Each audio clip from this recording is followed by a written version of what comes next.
Hey, SPN family, I'm Steph with Creation, and welcome to our super celebration of virtual experiences featuring the cast of Supernatural. Just a reminder that the top tipper wins a 5-minute one-on-one video meet and greet with Jake right after this panel. So make sure your top supporter information is updated with your current email address. To do that, scroll to the bottom where you see under the stated screen, you'll see where it says Top Supporter Rewards. Scroll to the link that says Complete Your Top Supporter Information. If you'd like to tip, click the green tip button just at the bottom left-hand corner of your Stageit screen. All right, first up today is someone who we've come to know and love as quite the baker and shaker, but we've always loved him for his work in Supernatural. Please welcome Jake Abel. Hi, everyone. Welcome to my internet hangout. Thanks for coming. This is my first ever online convention. So, be nice, be weird. I don't know. We're going to have some fun today. I got some questions of yours. Wow, you guys are really streaming in that chat. Holy cow. Hi, guys. Hi, everyone. I know you guys have been asking some questions, which I have a few lined up here. So keep asking questions, and I'll try to get to as many as I can today. It's a bummer not being able to be with you guys and see you guys, especially for a Q&A panel like this. I know for me personally, when I travel to your cities, it's what you guys give us.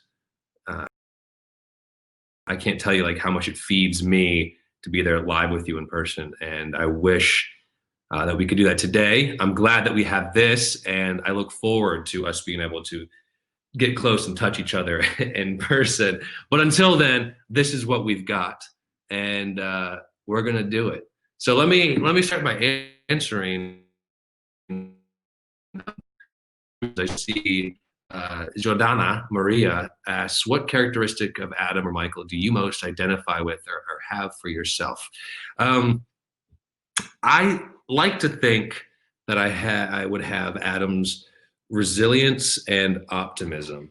I know I said this on my post on my Instagram and my Twitter after my last episode aired on Thursday that Adam, his ability to keep going when everything around him is on fire, I think is really admirable. I mean, he was a character who was, stuck in hell for 10 years. He had every right to be jaded and cynical, like Michael was, but he wasn't. He kind of had a good grasp on the situation. And if I don't have that, I would like to have that. But that's why I enjoy the switch between Michael and Adam. I wish we could have done that in the Inherit the Earth episode, because that was such a fun challenge and something I feel like people really enjoyed. And Richard and I really worked on getting that right, that switch between the personalities, because Adam and Michael were so different. And Adam was always just so much lighter to me as he got older. And I'm gonna miss him. So yeah. Let's see, what else do you guys have? What country do you want to go to the most? Your dream destination? What's funny is, about a couple weeks ago, my wife, out of the blue, asked me if you could travel anywhere, where would you go? And it sort of became like our quarantine dream trip. It's like we can't go anywhere, but we can go there in our minds. And I realized quickly that she didn't say what like one destination. So I started to put together like my dream journey, basically. And like the main points were Italy, between Rome and Florence and Tuscany, and going to see friends in like Spain. But we would want to end it in Scotland, which I was just talking about Scotland to some friends in the meet and greet.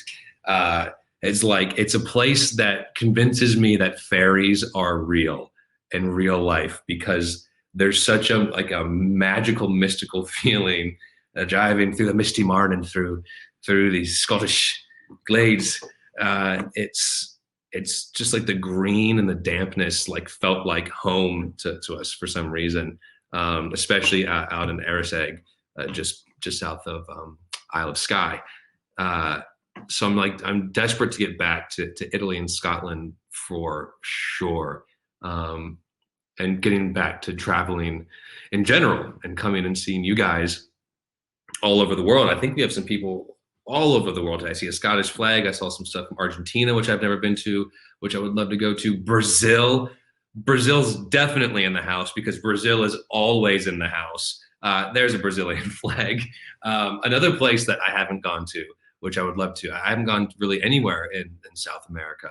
And I know so many Brazilian people support me and are so positive and have been since the Percy Jackson days, that you guys, mad respect to all you in Brazil. Denmark, I haven't been to either. So yes, once we can all safely be around each other and travel together again, I look forward to coming and seeing you in your countries. Yeah, let's see, what else do we got? How was the last day of filming?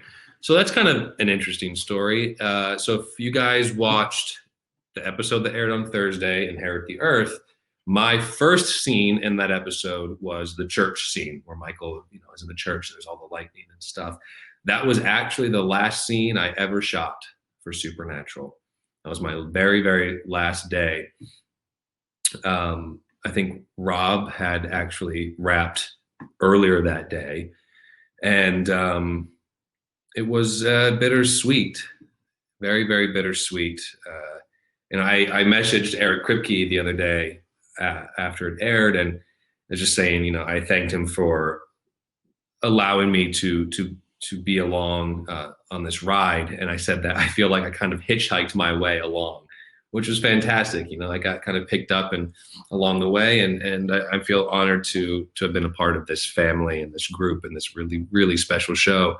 But that last episode was so much fun. I don't know if you guys saw Brave Alecki.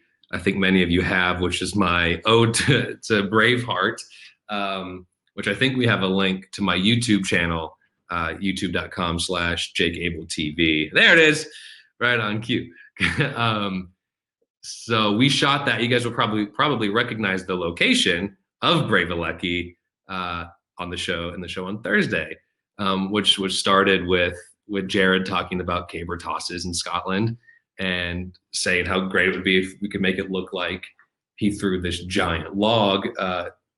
And I had just done Jake in Quarantine, which is also on the YouTube. So they knew I could do it. So we started shooting it in between takes.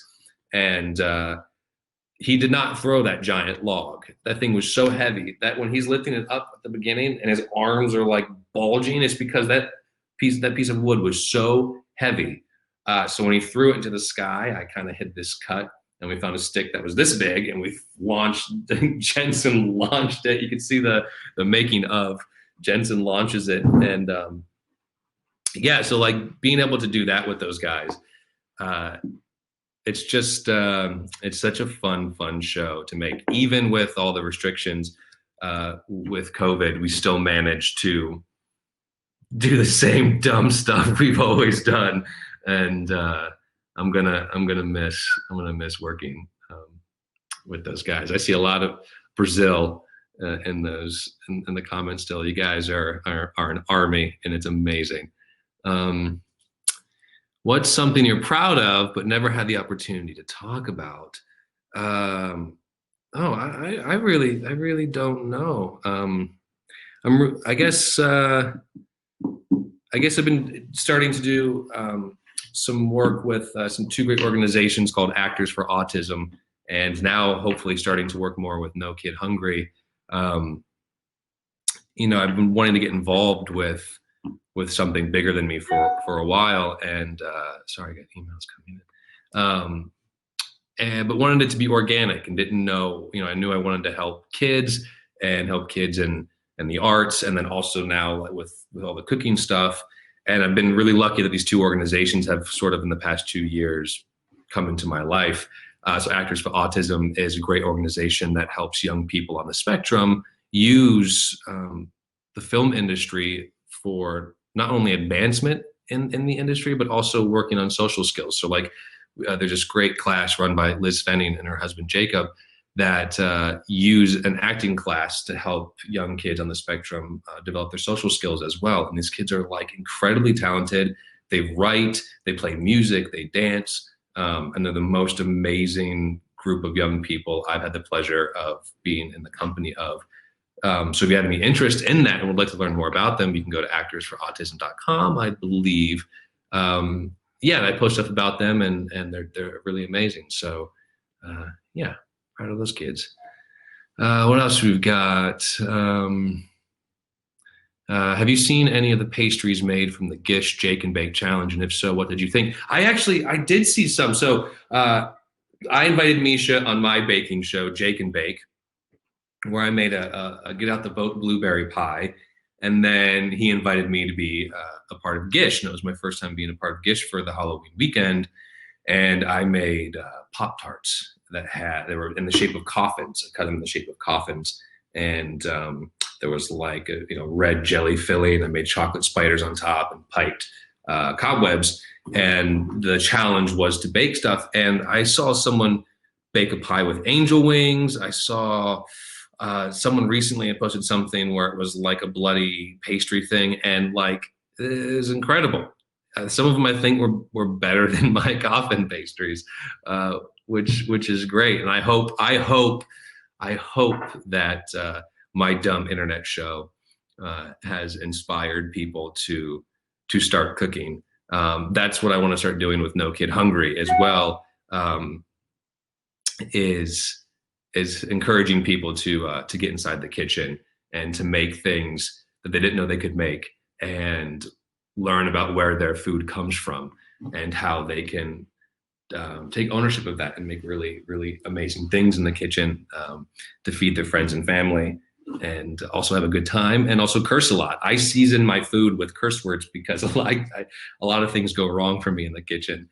And I think it makes my food taste better. But yeah, so let's see. There's talk of a Percy Jackson live action series. Would you consider reprising your role as Luke? I believe that is the Disney Plus series. Yeah, I mean, I think my team has talked to the people at Disney Plus, kind of in the early days when they announced it.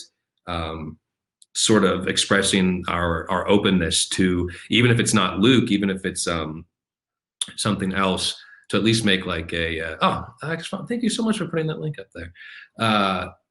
Even making a cameo, or I would love to at least drop in. If not to be a series regular, I would love to pop in, because that series did a lot for me, and the fandom of Percy Jackson is so great. So if they'll have me, I would very much love to jump on and do some stuff for them.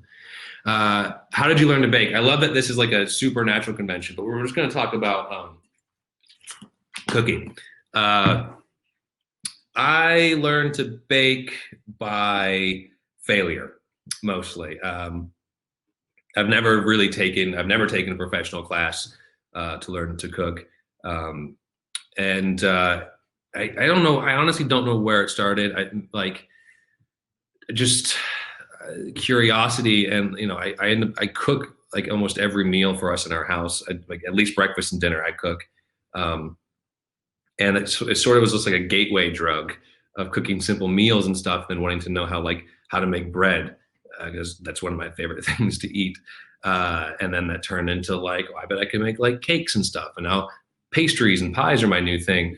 So it's just been about like curiosity, and also like for me, I enjoy on a Saturday or a Sunday having a coffee and like music on and the doors and windows open and spending the day in the kitchen. Like it feels good, and then the house smells good, and I think that's sort of like the big payoff, because I don't even really have a sweet tooth. I really don't eat like candy, and I don't eat a lot of desserts. And they say never trust a skinny chef. But so for me, it's more about like the process, the challenge, and then feeding people is the real reward. As far as like enjoying eating it is like the last thing on my on my list there. So yeah, I just like see something like macarons. French macarons are one of my favorite things to make. They're really challenging, but you can be super creative with the flavoring. And I was watching, my wife and I were watching MasterChef Junior, and these kids were making French macarons, and I was like watching and going, I could do that. I could definitely do that, and just tried it. And what happens for me is usually the first time I try something, I knock it out of the park. I don't know why. Like, but it's good. I need that because the second and third time I try to do it again, I fail. Just like fail miserably. But because I knew I succeeded once, that's what encourages me to keep going. It's a strange little thing that I've learned about cooking for me, that I can expect to succeed the first time, fail the next two times, and then start to get better. So I have a rule in my kitchen that the first time you make something, be as messy as possible and do it as wrong as possible, because you learn what not to do a lot quicker. And the next time you do it, like, you'll be so much more streamlined. So if you're in the Jake and Bake kitchen, fail fast, fail often, fail your way up. What else do we got in here? Who would win in a fight between all of your characters? Would Luke or Michael be more powerful? I mean, I think an angel, hands down, is going to beat Luke, because even though he's a demigod, Luke had no powers. He had flying Chuck Taylors. That was really about it. He could use a sword, but he had to steal a lightning bolt to even have that kind of weaponry. So I think Michael is the supreme badass. He's the OG angel gangster with a flaming sword. So I think Michael's gonna take the day on that one. Let's see. What was your process of finding the perfect switch between Adam and Michael so they were defined clearly for a viewing audience? Great question. So when I got the first script for that episode that Richard Speight was directing, I had just done a show called Another Life on Netflix where I played two people in the same scene. So luckily having done that, that was a great crash course. I felt really prepared to do it for Adam and Michael. But what I didn't get to do on the Netflix series was use the same body and come in and out. So I read the scenes that Adam would be coming in and out without doing camera tricks and split screens and stuff. That was a new challenge. So I was calling Rich every couple of days or whatever, and kind of like just pitching him ideas. And he went sight unseen until I was in Vancouver. I was just kind of telling him, like, look, one thing he told me was I don't want to rely on special effects in the eyes. The glowing thing. He's like, I don't want to have to rely on that. To which I was like, 100% agree. I was like on the same page already. So the simple thing for Adam and Michael is just a little bit of posture, right? Michael's got the weight of the world on him, the weight of his father. So he carries a bit of a heavier load on his shoulders, whereas Adam has kind of accepted things Michael hasn't. He's accepted the world. He's accepted humanity as it is. He sees people for who they are. So he's for me, he's up. His eyes are lighter. Michael is a little more heavy and down. And it became as simple as this, walking around the house, just kind of, even Michael's register drops a little bit, while Adam's is a little more optimistic and up. And it's just that. I mean, you guys, I hope some of you are doing this right now in front of your computers, just watching me do this. That's all it takes right there. It's something simple and small, and that's what we wanted to rely on, is a shift in voice and a shift in posture and something behind the eyes. And having good writing is good too. I saw someone point out, it's so funny because this wasn't in the script. This was just a choice. And I saw someone online be like, Castiel and Michael they knew what was going to happen, because, that's the scene I'm leaving Dean and Castiel. And it's like, when do people ever get what they deserve? And I give a little look to Cass and a little nod, and he does that. Someone like picked up online, they were like, oh, that was a moment between them. That wasn't even scripted. That was just like being in the scene with these two great guys. And realizing that there was a relationship between these angels, and saying kind of like, just all right. And it was like this nice moment that felt sort of justified and good. But it was great because some people started reading into it and picking up on the fact that like this was some sort of like foreshadow. So that was a nice surprise. So I wasn't planning on that. Because I don't even think I really knew how it ended at that point. You played Luke and Michael, who both had major dad issues. What do you think will happen if they have met and had a conversation about their dads? Oh boy, it's so funny. I've always pointed that out too. Of like, man, these characters have such daddy issues, and they handle it so poorly. They probably just talk about how poorly they've handled things, and they probably they probably wouldn't even hear each other because they'd be too busy whining about their own their own injustice and their own experience, because they clearly haven't learned. They clearly have not learned the lessons they needed to learn. So I think a conversation between them would be very annoying. What was it like? How was it like to come back on the show after 10 years? It's just like, I mean, I kind of already said this. It was an honor, and I'm thankful overall. I'm thankful that I got to be a part of that, because it's just a special thing, and selfishly really fun. Like, I mean, really, really fun to be working with those guys, and to get closer to them, because I only really get to see them on set or at conventions, and so I don't get to see all those guys all the time.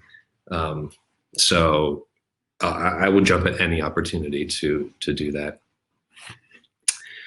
What else? I wish I could read your comments too coming in, but you guys are like lightning fast. Oh, here we go. I know you're a Ravenclaw, but if you had to choose between the other three, what should I choose? I'm a proud Ravenclaw. I was very nervous when I just took the test like this year, last year. It took a long time. And I already forget my Patronus and my wand, but I'm a very, very proud Ravenclaw. And, but if I had to choose another one, I'll Gryffindor, obviously. Like, obviously. Yes, go Ravenclaw. We're the best house. Yeah. What's your favorite movie? This is an unanswerable question. I have my top favorite movies, and off the top of my head, and not in any particular order, they're Amadeus, There Will Be Blood, Paper Moon, Singing in the Rain, and Hook. Those are my top five off the top of my head. Amadeus, There Will Be Blood, Paper Moon, and Singing in the Rain are always top four. Always, always, always top four. Number 5 spot is a little more fluid. There's room for things to come in and out, but those four are my top four, all for very specific and different reasons. But yeah, no favorite movies here. I don't can't pick. Which performance outlet do you prefer? Voice acting, film, TV? Film, hands down. When I got into acting, that's what my passion was. That's what I watched. I watch way more films than I do TV. TV has changed since then as well. TV now is movies, basically. They have the writers, movie writers are writing TV, and they have the budgets, and they can tell much more full stories. So that's definitely changed. But there's something about the 3-act structure of a film that I really sort of conceptually understand.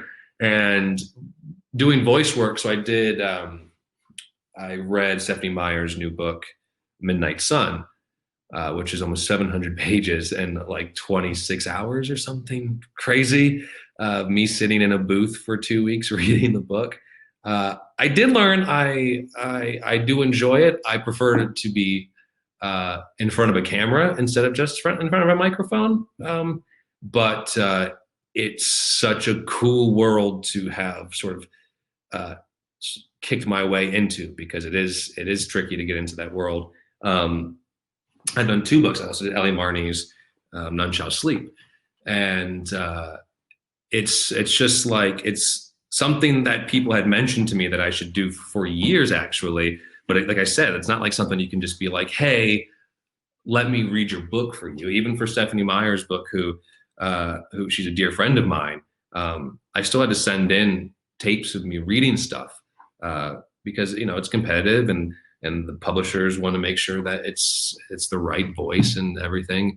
I find it harder to do just voice acting, because you are so reliant on one thing, and one thing only, your voice. At least on a camera, I can use body language and different things to convey emotion and express a relationship.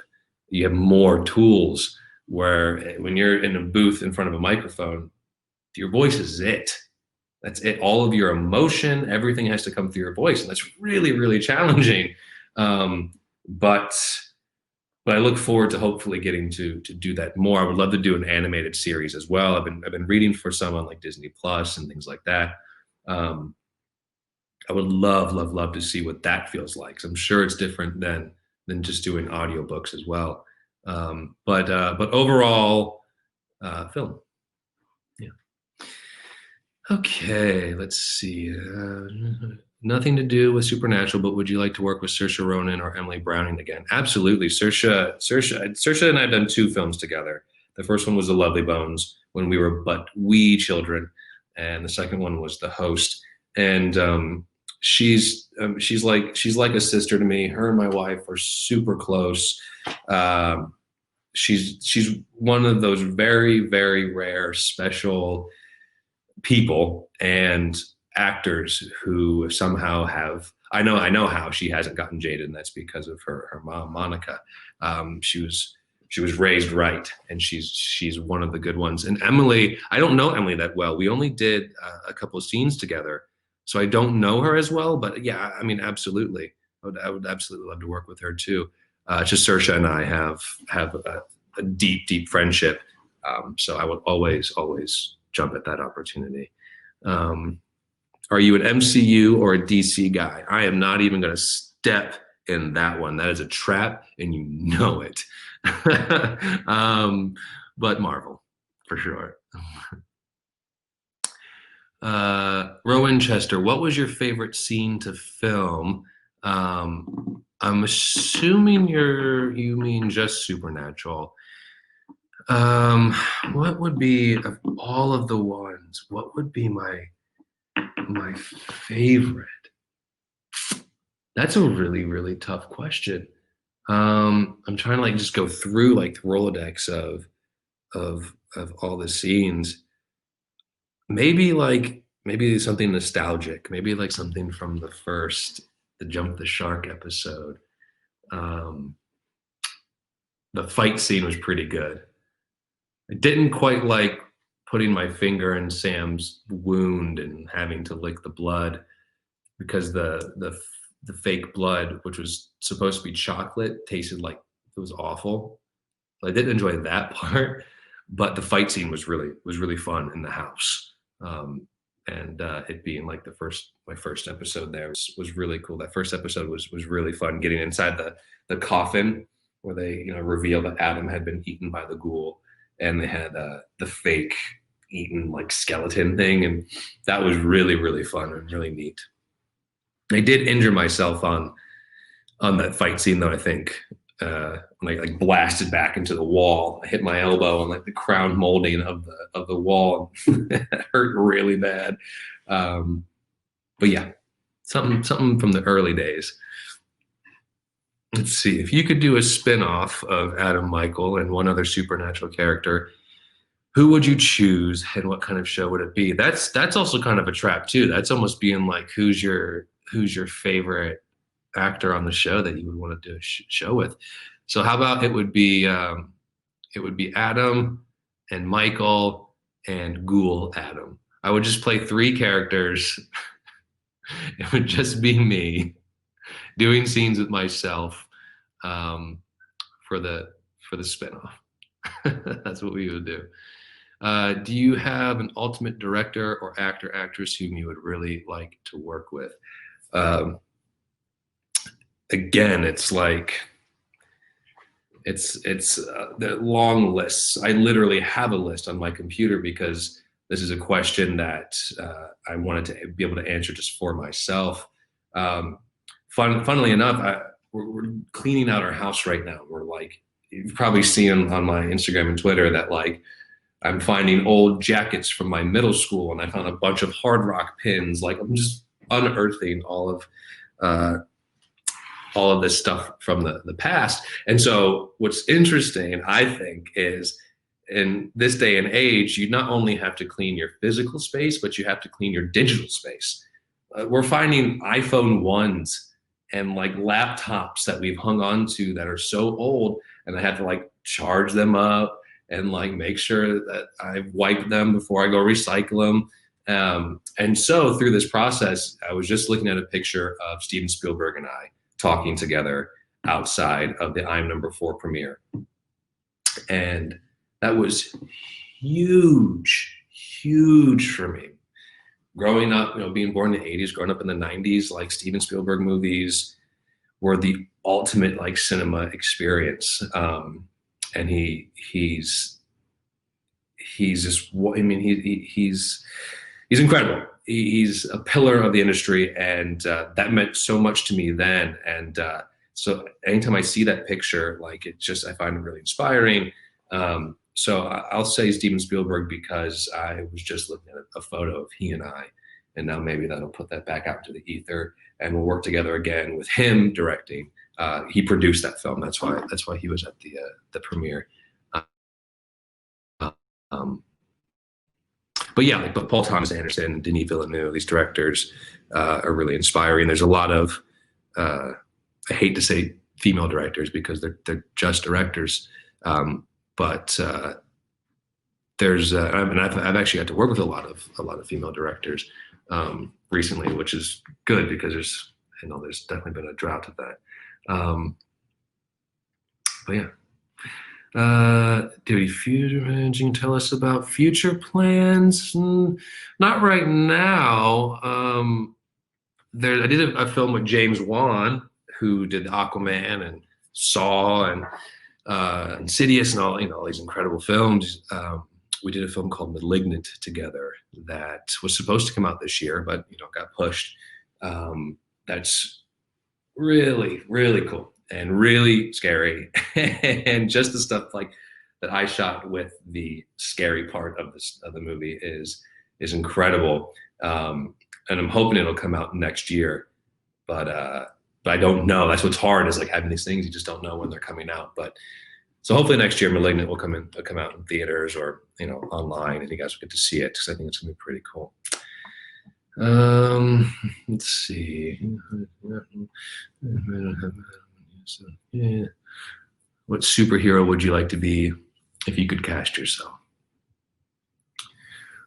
What superhero would I want to be? I keep saying, speaking of James Wan, I keep saying that I want to be in Aquaman 2. I'm like, there's gotta be something in Aquaman 2, James. Come on, call me up. Even if it's not a superhero. I really don't know.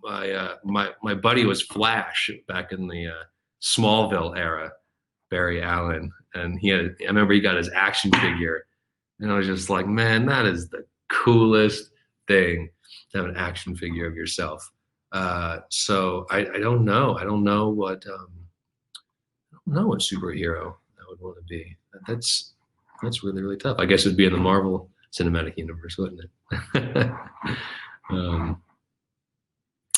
Okay, let's see. Did I miss any up here?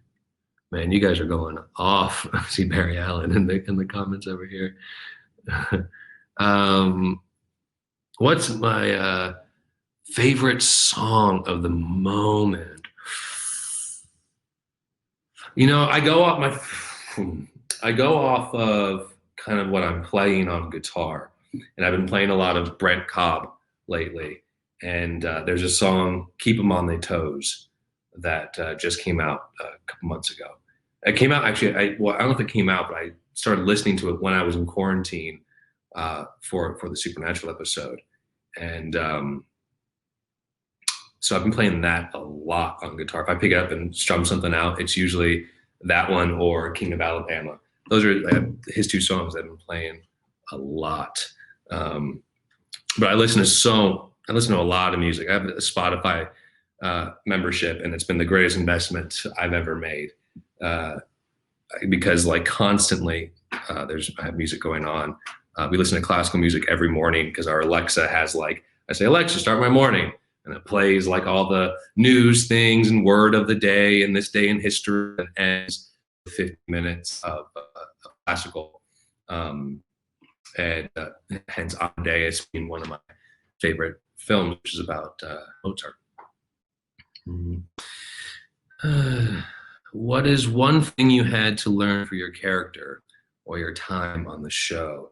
I wonder if there's anything I had to learn for Adam. I don't think that he like did. I mean, like I said, there were some fight sequences in the earlier episodes, but I don't know that I had to learn anything for him, unfortunately, because I love getting characters and films and TV that I have to learn something for. Like I did this film Flash of Genius where I had to use an acetylene torch to like basically torch a car apart, like the frame of a car. It was so fun. I've never done it since. Wouldn't know how to do it, but got to do it that day. Learning to do like harness work for Percy Jackson. I mean, we learned a lot of stunt work using harnesses. I actually have, it's called a full jerk vest. And it's a full vest and from that movie. So if you put like some rope on me and you could like pull me up a tree and I could fly around the yard. But I don't think that I learned anything to play Adam, unfortunately. How was the experience of entering Supernatural for the first time? Yeah, so when I got the audition for the show, I hadn't actually watched the show, but a friend of mine at the time, she was a huge fan of the show, loved it, because I didn't think that the show was for me, right? It's like two hunky, beefy leads on the CW. And so I just didn't know what it was. It was like, you're going to come over and I'm going to make you watch like my favorite episodes. And I know you're all like, oh my God, what were her favorite episodes? I don't remember. I think one of them had the clown. But so she showed me these episodes and I was just like, holy shit, this show is hilarious. And these guys are so funny. And she was like, yeah, idiot. Everyone else knows that. So I had a lesson that day. She learned me that day. So then I immediately went from like, I have no idea what this is to, I can't wait to get there and be a part of this. And it was exactly that. It was so much fun, a great cast and a great crew. And that crew has been there. I mean, so like I posted a picture of, I had people sign my last script for Inherit the Earth. And there's like Robin from props in the camera department. Like these people were there on my first day, and they were still there on my last day, and that's really special, guys. Like no show has that. So that first day was I didn't know what I was getting myself into, and it was great. Yeah. Did you and Jensen have conversations about how to portray Michael? No, not at all. No one told me to do anything, which I guess worked out. which is kind of cool too, because I feel like everyone's kind of got like their favorite version of Michael and these characters that have, you know, used these meat suits. And I don't even really know if there's any of us that had any similarity crossovers just by coincidence or not. But no, they just kind of let me do what I wanted to do, I guess. What language would you love to learn? Ooh, I think Italian. I speak very, very little Spanish. I took 2 years of Spanish in middle school, and it's funny. Like if I'm traveling, like if I'm in Mexico, I'll find it'll jump out. So like, things will like it's in the recesses of my brain. Something will jump out, but I by no means speak it. Barely understand it, but I can get by if I had to. But I think, you know, another romantic language would be an easier segue, and I think Italian would be amazing. Were you satisfied with Michael's ending? Kisses from Brazil, you Brazilians. Yeah, I think so. I think, like I said, it makes sense. It makes sense, his ending. I wish Adam would have had an on-screen goodbye. But that's okay. And I like to think that Michael did mean it when he wanted to help the boys, and it was Lucifer who sort of got under his skin and made him do what he did, unfortunately. But you know, for me, I'm here for the story. You know, I fight for my characters, but I fight for my characters to make the story better.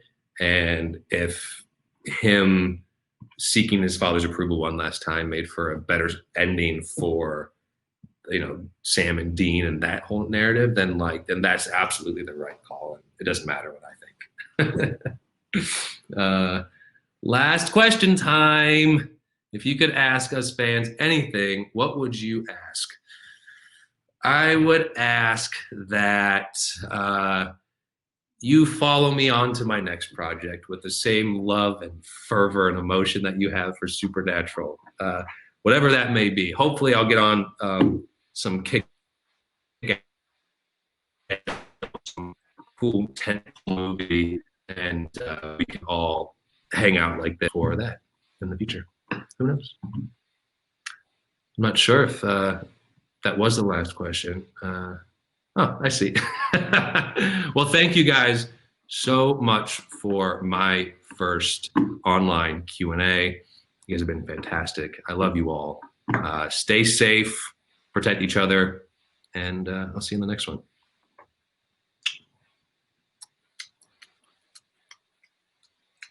Jake, sending you love and kisses from all your fans here today. And thank you so much for being with us.